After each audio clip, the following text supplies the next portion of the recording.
Okay, calculations, we can skim through this because I'm going to say there are 3 types. I'm going to call question 12 a type 1. It's very easily identified. Given all equilibrium concentrations, calculate Kc. Okay, that's a fairly obvious type 1. I'm not going to waste your intelligence. Try it, write the expression, put the numbers in, check sig figs. I have 1 sig fig in answer because your least accurate data has 1 sig fig, 1 sig fig, 1 sig fig, 2 sig figs. Final answer, 1 sig fig. And check your unit. But you've got an answer at the back to check. I'm not going to waste time doing trivial calculations because I will be doing a couple later on. Okay, in the reaction, question 13 is what I'm going to call a type 2. And again, I think this is an insult to your intelligence. So definitely be able to do it. It could easily be something like this on the exam as an easy, students would, 80% of students would get this right. They might make mistakes with the unit. They might make mistakes with sig figs. Check them, check SU. But basically type 2 says given some concentrations at equilibrium. Does that symbol make sense? A concentration at equilibrium. Given some concentration at equilibriums plus the Kc, find the missing equilibrium concentration. All right, read that question in the same reaction. So you've got the equation on the previous page. They're given the Kc, note 1 sig fig. If the equilibrium concentrations of 2 of them are that and that, note the sig figs. What is the equilibrium concentration of the missing one? Can you see it's just putting numbers in a formula, turning the handle on your calculator, coming up with an answer? I won't waste time on easy questions. Question 16. I'm just going to really roughly do this. We'll do a few more of these if you do master classes. You will do some. This is definitely what I will call a type 3. There was one of these on last year's exam. I haven't seen the statistics yet. My guess would be less than 20% got the correct answer. Students don't like this. You need to be trained. How do you recognize it? Some initial amounts, at least one equilibrium amount. That's how you recognize them. Some of them in initial, at least one is an equilibrium, either amount or concentration. And you have to calculate K. And if you don't learn to set these up in a very specific pattern, only the absolute brightest of you will ever get them right. Trust me. So it's a thing called you set up an ice table. I'm going to do it slightly differently from these notes. They're going to set up a rice table.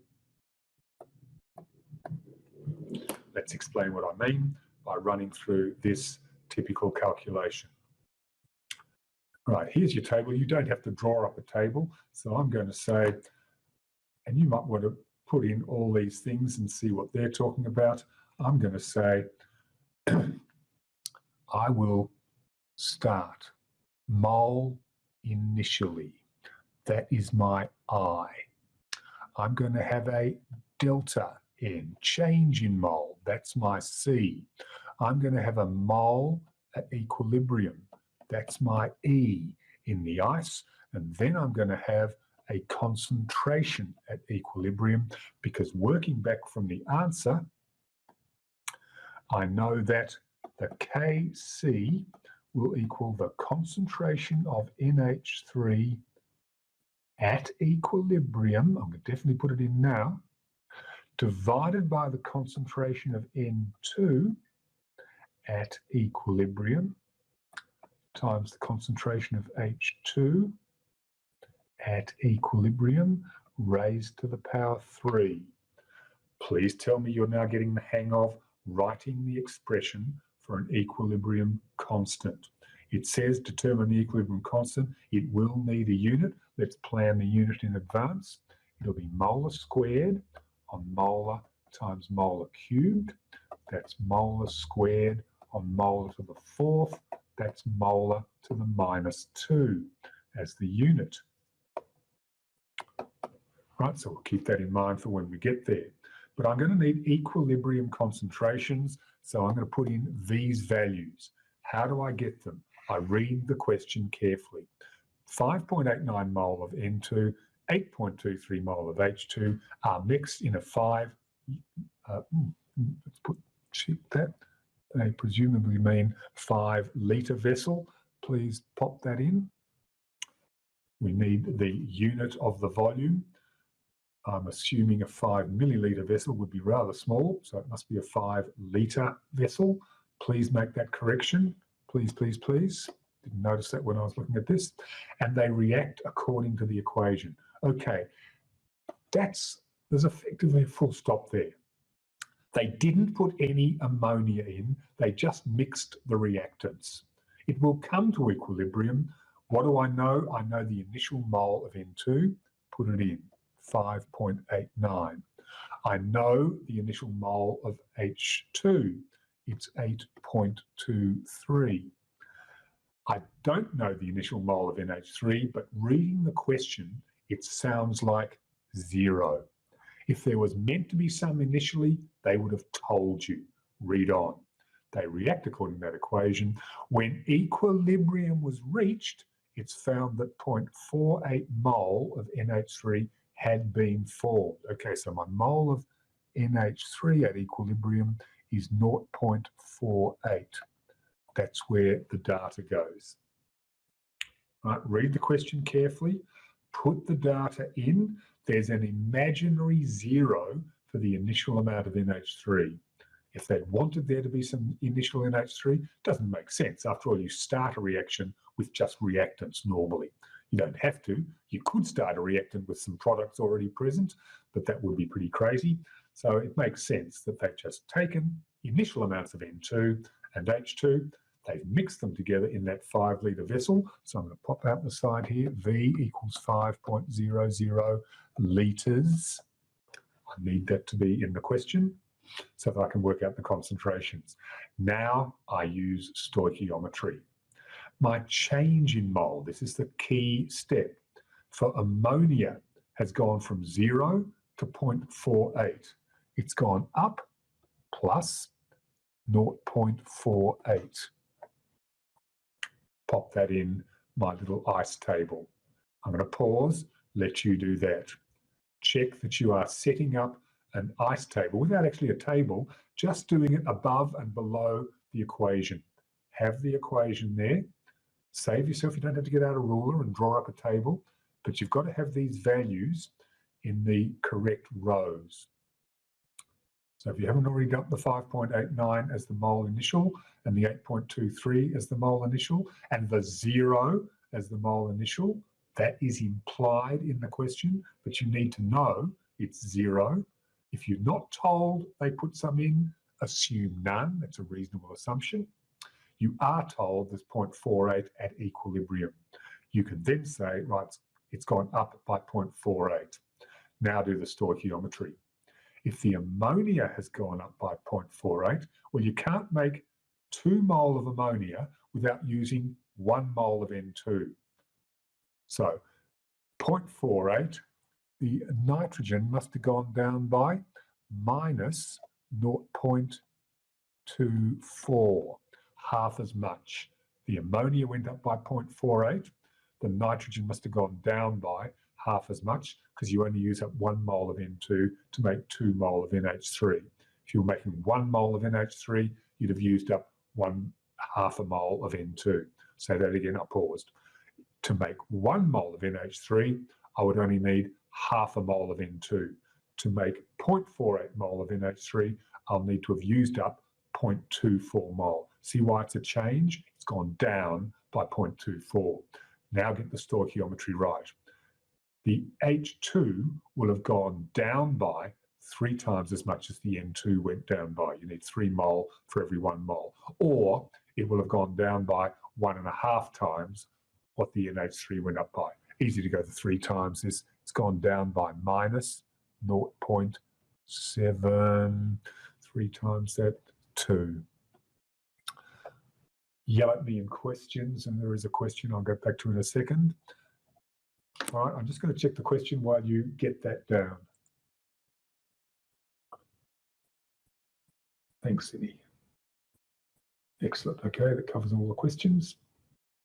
Had time to get all that down? Now, that's the key line, that delta N line, the change in mole, and this is stoichiometry.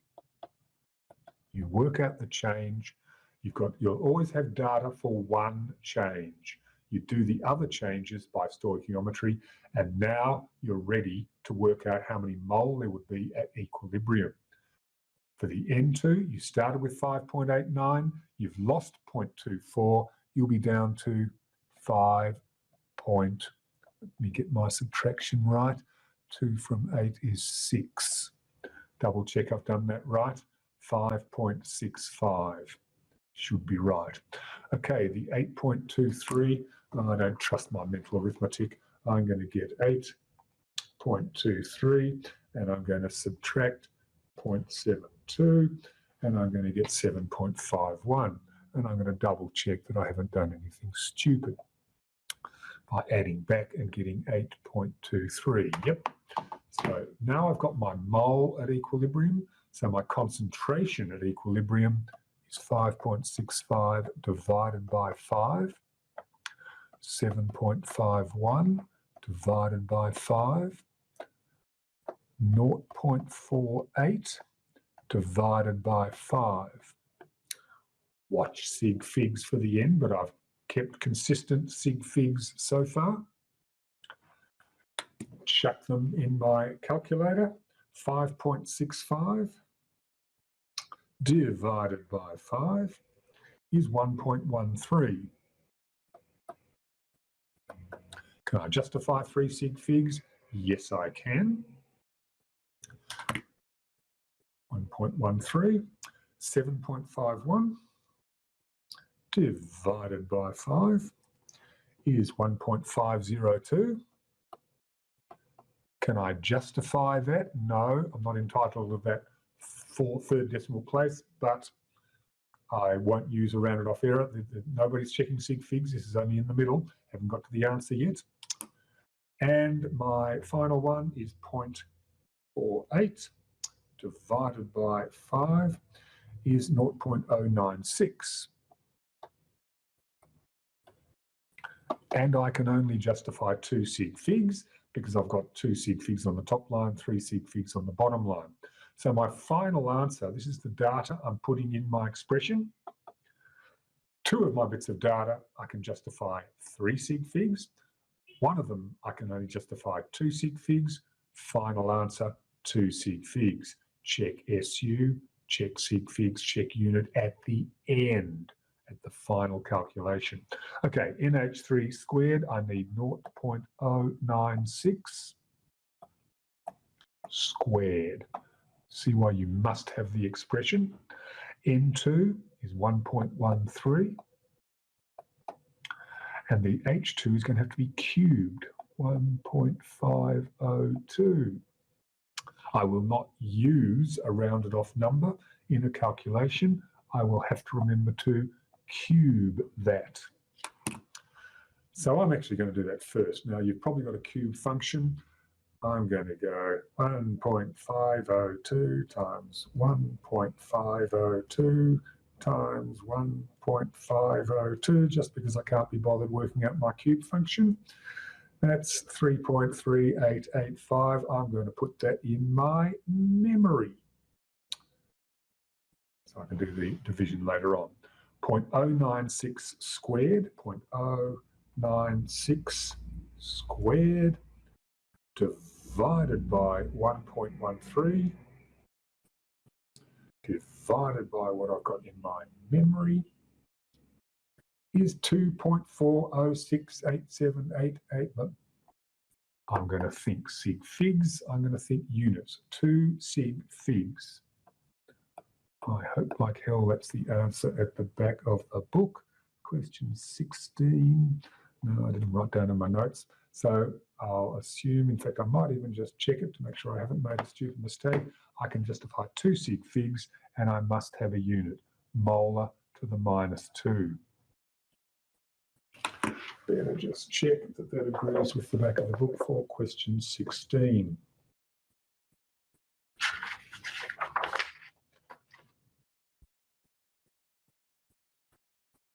I haven't read my calculator right. It would help if I didn't make a mistake reading my calculator. My calculator actually says times 10 to the -3, so that's 0.0024. Just as well I check the back of the book, isn't it? 2 sig figs. Oh, back of the book's got 3 sig figs. Do you agree with me? One of the bits of data on the top line has only got 2 sig figs. No question about that. Your final answer should have 2 sig figs. So I agree with the numerical value at the back of the book. I disagree with the sig figs. It should be 0.0024 SU. And last year's example of this was brutal. The last mark, to get the last mark, you had to have the correct number, you had to have the correct sig figs, and you had to have the correct unit to get the last mark. It was a 4-mark question. You can see why it's quite tricky, and not that many students got 4 marks. Quite a lot got 0. A couple got 1 for a little bit of correct working, but it was pretty badly done. I'll be interested to see the stats when they come out as to what percentage got that one right. Now, there's only one valid one here. There will be more in the master classes. There will be some in your textbook. Look for them. Do you see what to look for a type 3? If you should be able to do type 1 and type 2, practice them, but they should be easy. These are the ones you really want to nail if you want that A+ on the exam. It's unlikely to be on this year's exam because it was on last year's exam. It'd be pretty mean to have it twice in a row, but you wouldn't rule it out. So you will practice type 3. What's the recognition? You're given some initial amounts. You're given at least one equilibrium amount. You're definitely given the volume if it's not 1, and you have to calculate the KC. And if you don't set up an ICE table or a RICE table, you might want to transfer all that data. So that we've got here, ratio is 1 to 3 to 2, if you wanted to put that in your table. The initial mole, that is what I've called mole initial.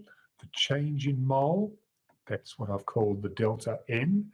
The equilibrium mole, that's what I call NE, and the equilibrium concentration. So you can rule it up if you like, but there's no marks for ruling up a RICE table. But if you don't set up a table, having recognised that it's type 3, look, I've seen occasionally students get them right without a nice table. I don't think anybody that I saw marking in the exam last year had anywhere close to the right answer without setting up a nice table. So there's only one valid one here. You find some more in your textbook, practice them. We'll definitely cover that again if you come to master classes.